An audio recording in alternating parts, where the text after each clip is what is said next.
नमस्कार, मी सिद्धेश ताकवले। महाराष्ट्र सरकारने गेल्या आठवड्याभरामध्ये राज्याच्या प्रगतीसाठी अनेक पावलं उचललेली आहेत। काही महत्त्वाचे निर्णय सुद्धा घेतलेले आहेत। यावरती एक नजर टाकूया समृद्ध महाराष्ट्र या आमच्या विशेष कार्यक्रमात।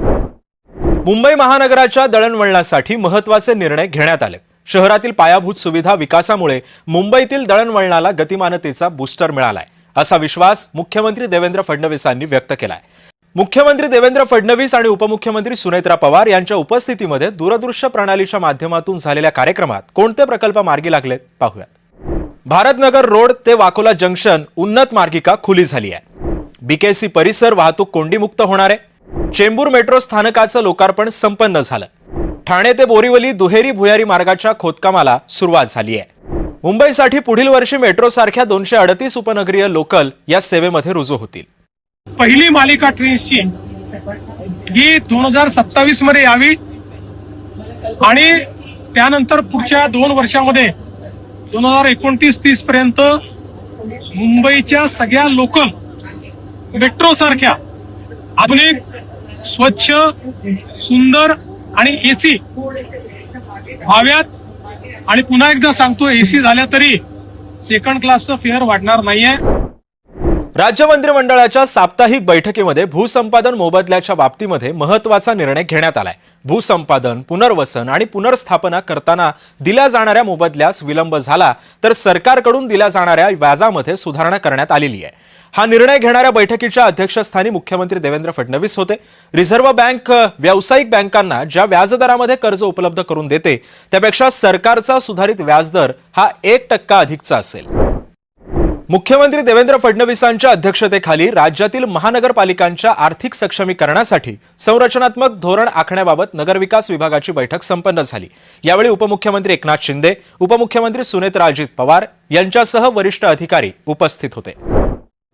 महाराष्ट्राच्या क्रीडा आणि युवक सेवा संचालनालयामार्फत 3 दिवसीय भव्य युवा महोत्सव आयोजित करण्यात येणार आहे। याबाबत मुख्यमंत्री देवेंद्र फडणवीसांच्या अध्यक्षतेखाली झालेल्या बैठकीस उपमुख्यमंत्री एकनाथ शिंदे, उपमुख्यमंत्री सुनेत्रा पवार यांच्यासह संबंधित अधिकारी उपस्थित होते।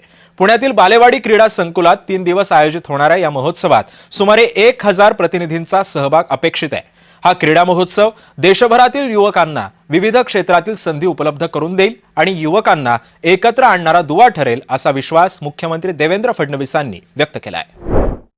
उपमुख्यमंत्री एकनाथ शिंदे यांनी घेतलेल्या बैठकीमध्ये ठाण्यातील चितळसर मानपाडा येथील गृहप्रकल्पाबाबत महत्त्वपूर्ण निर्णय घेतलाय।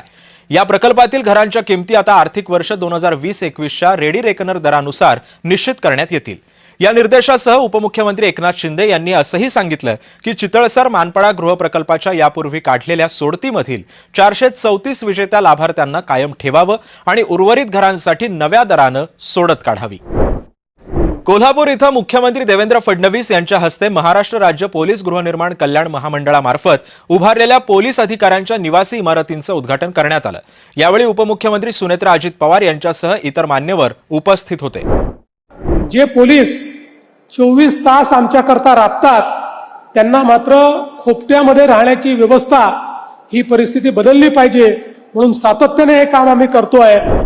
पालघर येथील दुग्धविकास प्रकल्पासाठी आरक्षित जागेबाबत स्थानिकांचे आक्षेप ऐकून घेऊ, असं आश्वासन मुख्यमंत्री देवेंद्र फडणवीसांनी दिलेलं आहे। सरकारकडून अधिग्रहित जमिनीच्या सरकार अंतर्गत हस्तांतरणाला होणारा विरोध लक्षात घेऊन मुख्यमंत्री देवेंद्र फडणवीसांनी भूमिका मांडली। ते पुण्यामध्ये पत्रकारांशी बोलत होते। पालघरमध्ये 40 वर्षापासून आपण एक जागा आरक्षित करून ठेवली आहे, जी दुग्ध विकास विभागाकरता ठेवलेली आहे। परंतु आता दुग्ध विकास विभागाला ती जागा नको असल्यामुळे त्या ठिकाणी इंडस्ट्रीला ती जागा द्यावी असा निर्णय आपण घेतलेला आहे। ही सगळी जागा ॲक्वायर्ड लँड, त्याचे त्यावेळी पूर्ण पैसे दिलेले आहेत, तथापि काही गावकऱ्यांच्या समस्या आहेत त्या आम्ही समजून घेऊ। मुख्यमंत्री देवेंद्र फडणवीसांच्या हस्ते कोल्हापूर शहरातील 1850 कोटी रुपयांच्या विविध विकास कामांचं उद्घाटन, लोकार्पण आणि भूमिपूजन संपन्न झालं। कोल्हापूरच्या विकासासाठी शहराची हद्दवाढ करणं गरजेचं असून त्या दृष्टीनं हद्दीबाहेरील लोकांच्या अडीअडचणी 100% सोडवण्यात येतील, असं सांगून कोल्हापूर शहराला अधिक सुनियोजित करण्यासाठी टप्प्याटप्प्यानं आवश्यक त्या सर्व सोयी सुविधा देण्यात येतील, अशी ग्वाही मुख्यमंत्री देवेंद्र फडणवीसांनी दिली।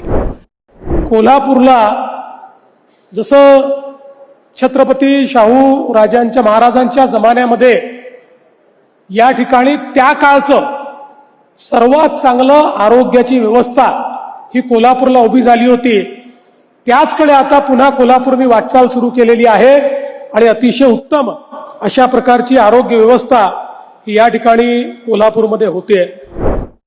समृद्ध महाराष्ट्राच्या आजच्या भागामध्ये इथेच थांबूयात. पुन्हा भेटूयात नवीन घडामोडी आणि महत्त्वपूर्ण निर्णयांबाबतच्या नवनव्या बातम्यांसह पुढील आठवड्यातील समृद्ध महाराष्ट्र या आमच्या कार्यक्रमात. तुर्तास एवढंच.